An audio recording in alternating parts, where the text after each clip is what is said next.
All right, everyone, welcome to another episode of the Business Experience Podcast. Today, you're going to learn what to say when something changes in the last minute. This is very common, right, Luciano? Very common, Pablo. Good talking to you, and hello everyone that is listening or watching this. Things change all the time because our lives are unpredictable. Your car may break down on the street, something may have happened to your kids or at work, or your boss was coming and his car broke down. Who knows? I don't want any of those things to happen to you, but those things are totally possible and happen almost daily. That's right. And our reaction regarding it is totally up to us, right? Some people decide to get stressed, and other people decide to stay under control and handle the situation. This is what we're talking today. We're not talking about exactly how to feel better, but we're teaching you what words should you use to show that everything is under control. As you can see in the image, you can see someone desperate, someone extremely stressed, and on the right side, this man is controlled. He's showing leadership. The situation is under control. So regarding how you feel under these situations, you're going to learn exactly in English what to say to show that everything is under control. Without any further ado, let's get down to the objective. So, Luciano, could you please tell me what is the objective of today's episode? Sure, the objective is to know key phrases, key expressions to respond to unexpected changes. When things change and you don't know what to say, today we're going to show you some key phrases you can use in exactly those moments. With that, knowing those sentences, you will be able to maintain your composure and you will collaborate with people to solve this problem or this unexpected event that happened. Exactly. And all of these under pressure, right? Because this is the difficulty, this is the challenge. And as Luciano just told us in the beginning, it's really common. It happens almost on a daily basis. When you are a leader, you are extinguishing fires basically daily, right? As a firefighter. And every professional, I'm sure that every professional has faced this situation. So you were working on a project and then you received an email or a call from your boss saying the deadline just moved up, something like this, right? When you say moved up, it means that it's now earlier, right, than usual. Or we can say the meeting was rescheduled, right? So the deadline just moved up, the deadline is now earlier, or the meeting was rescheduled, or something like the client changed everything at the last second. So sometimes you're going to a direction, you're doing your job, things change. There's a word we call setback, which is an unexpected problem. And, well, it is frustrating. We all know that when a setback happens. But it's also a great opportunity to show leadership, flexibility, and your communication skills. We don't feel good about it, again, but we can control how people will see us. We can control our words. Now, we are ready to dive into the what you're going to why these phrases are going to be useful for you, right? So first, could you tell me what people will learn with these phrases, Luciano? Sure. So, with those phrases, I believe the most important part of this framework we're going to show people is that they don't need to focus on the problem, but rather always focus on the solutions and don't complain. Complaints will not get the job done. That's why it is important to focus on the tasks and priorities. You can divide those tasks and priorities among the people in your team and keep calm. Use professional words and the professional structures we're going to tell you right now. Perfect, that's it. And one last thing, just adding my 2 cents, is redirecting your focus, right? So even though problems may happen sometimes, not all of them are solvable. You can't solve all the problems. However, there is always a long-term solution or a solution for the next time. So you redirect the focus from something you can't solve to something you can actually solve. Great addition. Great. So let's get down to the useful phrases that you can use for last minute changes, right? So imagine that you want to do actually what I told you, redirect toward the solutions. So it's something you can't solve, but you can change the focus to something else that you can solve. So the expression is, I understand this is unexpected, but let's focus on, and then you say what you're going to focus on. When you say that, you are helping people first calm down because they're probably desperate, they're probably not feeling comfortable with the last minute change, and you were bringing also a real solution, something you can actually do, because it's no use to waste your effort in something you can't solve, right? So could you give us an example using this framework, Luciano? Sure. For example, I understand this is unexpected, but let's focus on what we can control. Let's focus on the deadline. Let's focus on what the client expects from us. Let's focus. I understand this is unexpected, but let's focus on delivering the product in time. Amazing. Excellent example. Great work. Awesome. And what is the next use key phrase that we can use? Sure. I will tell you a little bit of the next one because the next is when we're trying to solve the problem. So in the first scenario, we try to redirect our attention because sometimes when we receive the information, we get anxious, we get unfocused. So the first part was for that. Let's get our attention back. Then we must focus on solving the problem. And how can we solve the problem? I really love asking questions to people, especially when we are in a leadership position or trying to solve any problem. I love asking questions. For example, what can we prioritize to make this work?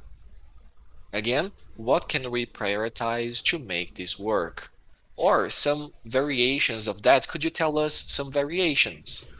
Absolutely. You could ask as a variation, for example, if you are, if your client moved up the deadline, you could ask something like, what can we prioritize to meet the new timeline or the new deadline, right?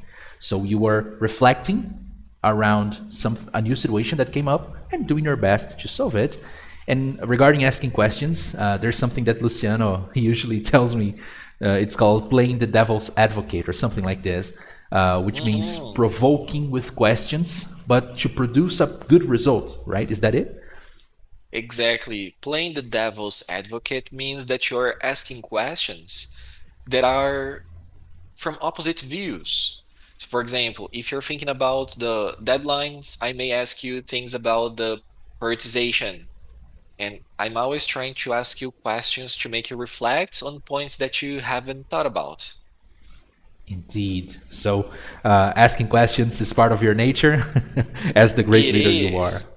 It is. And I highly believe it is part of every leader. It's a really important skill nowadays, and it will be for the future as well. That's right. Write that down. Awesome.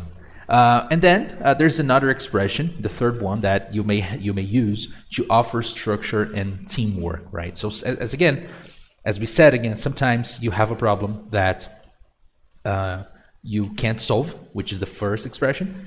Sometimes you can solve the problem, even though it's difficult. So you can ask questions, as Luciano brought that in.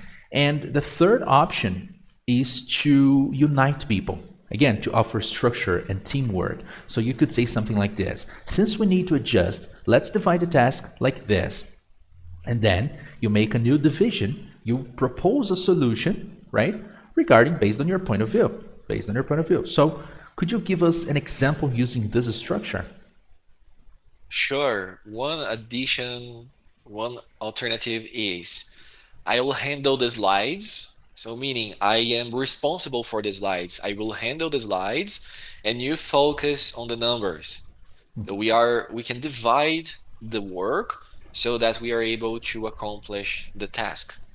Always make yourself available. That's it. Make yourself available. So show that you are willing to help and that you are willing to handle, right, the problems, which means to deal with. You're responsible Sure. for it. Awesome. And if you do that, if you use this kind of language in this situation, what are the results that you should expect? Well, let's talk about the first episode, which is the first, sorry, result, which is you show emotional intelligence and leadership. First of all, most of people, regular people, I mean, when I say regular, I say people that don't have enough experience, are going to feel stressed, desperate. Oh my God, what are we going to do? There's something, there's an expression called doomsday, right? So everything is doomsday, it's apocalypse. Calm down. When you use these words, when you use this framework, you show that you are a true leader. People can count on you, people can listen to you, and they can trust you, right? What else is Exactly. Another point that is a result, is that you make, when you use these phrases, this framework, your communication will be clearer and not bring more chaos to the situation. We don't want that, because the people that you're leading, they expect you to be the person that will guide the situation, because you are expected to know what is the best outcome. Of course, you're gonna work as a team to solve the problem, but where are we going? That's the question. And where are we going is oftentimes answered by the leader. Okay, we're going to do this, we're going to do that. Of course, it is important to work as a team, but contribute in a way that say those phrases, use those phrases to reduce problems, reduce chaos, and make people less anxious at the end of the day. indeed, it's a powerful tool for reducing anxiety. And last but not least, you were able to turn this stressful moment where people, again, are stressed and anxious, desperate, into a team building opportunity, right? Because if you survive, and I'm like between quotation mark, of course, if you go through the situation well, if you were able to solve this problem, you and your team are going to come out stronger than you were before. So, great opportunity for you to show your leadership skills, to turn it into a team building opportunity, and people to see you as the true leader you are. Awesome. And now there's a mission for you, right? I have chosen here 4 things for you to do. There's a step by step. I'm going to walk you through it, right? But the most important thing is that you practice responding to last minute changes using the phrases from this episode. So this is the main goal of it. If you are already our student, you can show this to your teacher, right? If you are my student, you can bring this to me, Luciano, and our other teachers. Feel free to let them know about what you have learned in this episode and fulfill these missions with them. If you're not our student, feel free to use the chat or better, the comments below, okay? What are you gonna do? First, you're going to choose one situation where something changed suddenly, right? It may be a real situation you have been through, or it may be a fictional situation or a story you have heard. Feel free to use your imagination, right? What are students going to do next, Luciano? After you have chosen a situation, you're going to write a short dialogue, a phrase, at least write at least 2 expressions that you heard today, or try to come up with your expressions using the same ideas. Prepare yourself now for that when the occasion really appears at work, the situation appears, then you are more prepared to handle it. So write a short dialogue, some expressions, at least 2 of them. Amazing. And then remember that when you write them down, you're going to adapt to the situation you have chosen, right? So, Exactly. and as also Luciano said, it has to have the idea, right? It's supposed to have the same idea. You don't need to use exactly the same words. And again, you're going to practice this with a friend, with your teacher, with a coach, or you can even record yourself, right? You can record yourself. You can let in the chat. You can tell us that you have a recording. We will find a way for you to send us. And if you are already our student, you can show to your teacher. You can do it live, face to face, or online, of course, with your teacher, right? And a final reflection that I would like Luciano to tell us, what is it? Sure, you can reflect on how can you stay focused on those moments. Reflect a little. What happened previously? and how you acted. Did you feel more emotional? Because sometimes the things that happened once, they have a higher chance of happening again. So if it is something, if the company is in a place that it is hard to reach, to get to the company, maybe some people will get confused and will get late for the meetings. So what happened in your week? What was or what were the last things that happened to you and how you acted and how you can prepare yourself for when those cases happen? And you can put all of the things we talked today into practice. Exactly. Another suggestion is just coming up with an actual reflection and tell us other ways that people can follow to stay focused, other words. Also, bring your suggestions, adding to what Luciano said. So, of course, think of your situations, but also bring your own identity to the answer. We are going to love to give you a feedback and to see you applying such an important skill in real life. After all, leadership is forever learning. That's it. You So said it. I totally agree.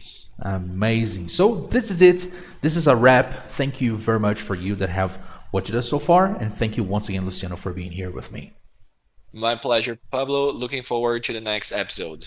That's it. See you on the next episode.